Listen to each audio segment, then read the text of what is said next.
Приветствуем вас на канале Раиса Горяченко «Дача, сад, огород, цветы». Мне иногда приходят сообщения, возмутительные письма, в которых прячущиеся под никами авторы такие, так называемые, пишут примерно такое: «Ваше место на грядках. Вот копайте себе там, и нечего высовываться, вообще в сеть интернета нечего выходить». Или вот такие строчки еще из одного сообщения. «Нечего размышлять об астрологии. Что-то там выращиваете, вот и выращивайте, и сидите себе в своем огороде». Бывают и похлеще высказывания с едкими, нецензурными словами и даже угрозами. Но меня они не задевают, а наоборот, я вспоминаю всегда слова одной из своих наставников по такому поводу. Она говорила: «Караван идет, собаки лают, а караван идет своим путем». Почему сегодняшний выпуск я начала с такого жизнеутверждающего предисловия? А потому что будущее, новая эпоха Водолея будет требовать и уже начинает основательно требовать профессионального, многогранного подхода к земледелию. И не только к земледелию, к любой отрасли жизни. Мы с вами уже видим сами результат работы тех так называемых специалистов, которые купили дипломы. Нынешняя ситуация с остановкой мира – это реакция Земли, реакция природы на работу таких вот специалистов. Но вернемся к земледелию, и не просто труду на земле, а к выращиванию здоровых, экологически чистых продуктов. В будущем каждый у своего дома будет возделывать сад, на грядках овощи, ягоды различные. Для себя никто ведь не захочет выращивать напичканные химией вишенки, яблоки, клубнику, помидоры, огурчики. А значит, пространство дома, земельного участка не будет подвергаться ядовитым атакам человека. И вода перестанет наполняться букетами химических формул. Вода станет партнером творчества нового человека. Как вы поняли, сегодня речь пойдет о воде. Несколько человек меня попросили написать, ответить на ваши вопросы. Написали: пожалуйста, расскажите о воде. Уже не секрет, что уменьшился атом водорода после 2012 года. Ученые многих стран об этом открыто заявили на своих международных конференциях, доказав на примерах этот состоявшийся факт. Это уже открытая информация, не секретная, как это было раньше. А если уменьшился атом водорода, и вода стала проявлять иные свойства. Причем в последние годы мы с вами наблюдаем на первый взгляд странные явления. Исчезает из колодца вода, высыхают реки, исчезают целые большие озера. Даже там, где выпадают молниеносные ливни, почва по-прежнему сухая. Запаса влаги в почве практически нет, или этого запаса очень мало. Куда же девается вода? Почему в одних регионах постоянно с неба льются реки воды, а в других месяцами и годами сплошная засуха? Почему фермерские или кооперативные поля очень часто заливают, в последний год мы свидетели этого, заливают воды, сыплется с неба град на эти участки? Вопросов много. Давайте разбираться вместе. Только изучение, кропотливое изучение различных наук и изменение сознания, нашего сознания, каждого из нас, поможет разобраться человеку в сложившейся ситуации, а ситуации впереди очень интересные. Итак, вспомним, мы только об этом говорили, напомню, уменьшился атом водорода. И эпоха Водолей, кстати, также имеет корень вода. Водолей водород. Что общего между водой и водородом? И как это природе удается с помощью солнца и воды творить такие чудеса? Цветут у нас прекрасные цветы, растут деревья, растения различные растут. Солнце состоит из водорода. Когда соединяются два атома водорода, рождается гелий. Водород – это огонь, переносчик огненной мысли, то есть осознанной и гармоничной по своей структуре. Именно эта структура творит материю. У профессионала своего дела, академика Валентины Юрьевны Мироновой, есть по этому поводу доказательное мнение. Вода обладает разумом. У Валентины Юрьевны очень много интересных знаний, рассказов и выступлений. Она действительно живая энциклопедия того, что сейчас происходит на Земле. Итак, вода обладает разумом. Она живая сущность. Она пока непонятна логическому познанию человека, который спит. Единственный выход – познание сердцем.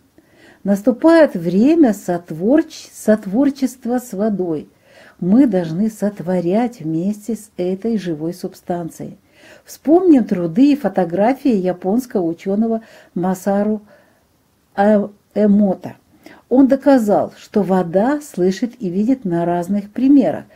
Получается, что мы постоянно воду загоняем в определенные рамки. То химичим, то ругаемся у колодца или у реки. А вспомните хотя бы тех же рыболовов, или вы тоже рыбачите, вспомните, когда вы сидите у реки, и тут же обязательно в рассказах звучат бранные слова.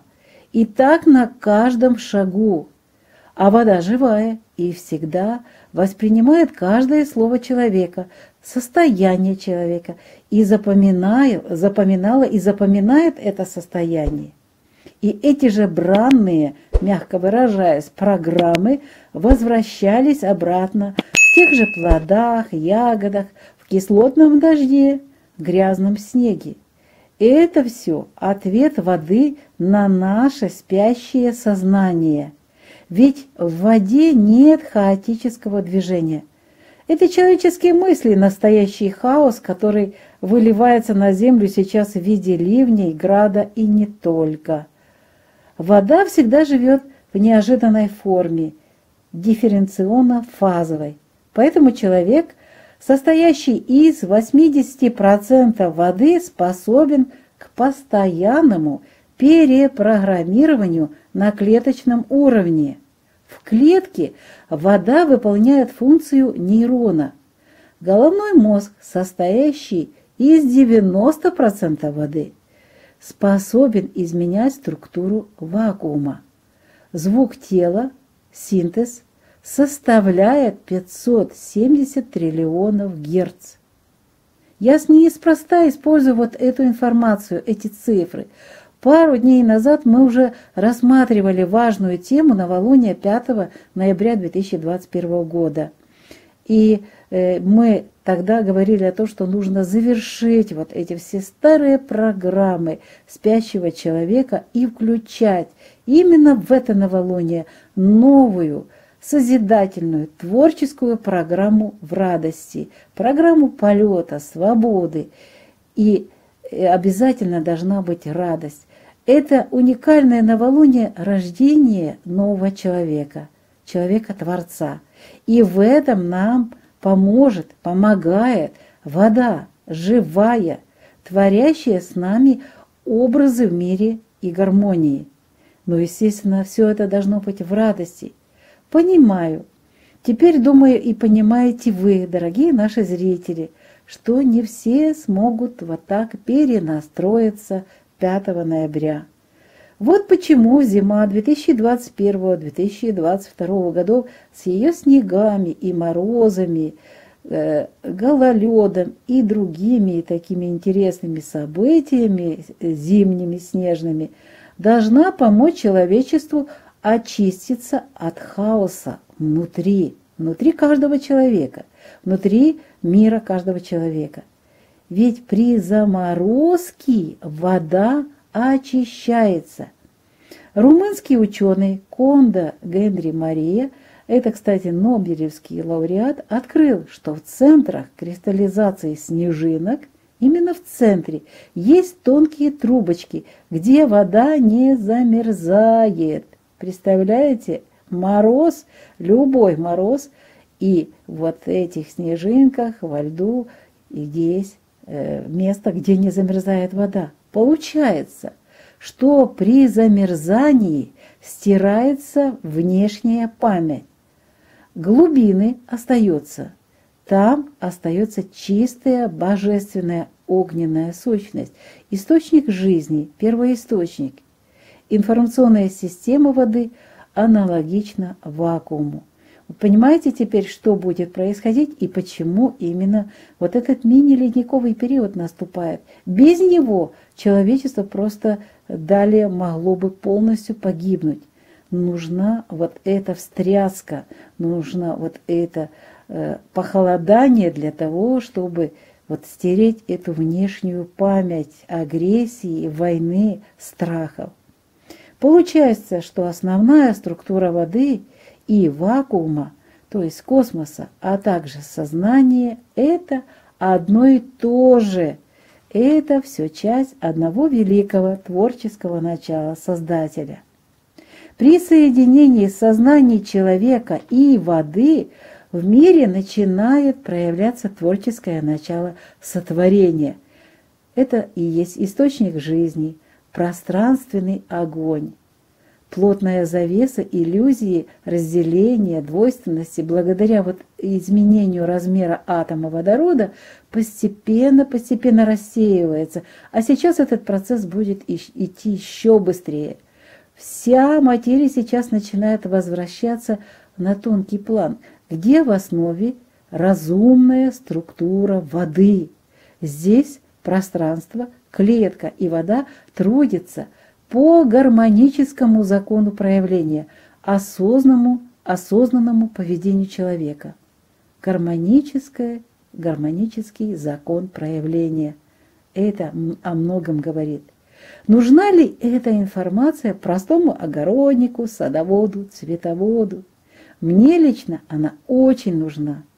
Грядут серьезные изменения в природе, в климате. И от этого никто и нигде не спрячется. Ведь сам от себя не спрячешься нигде.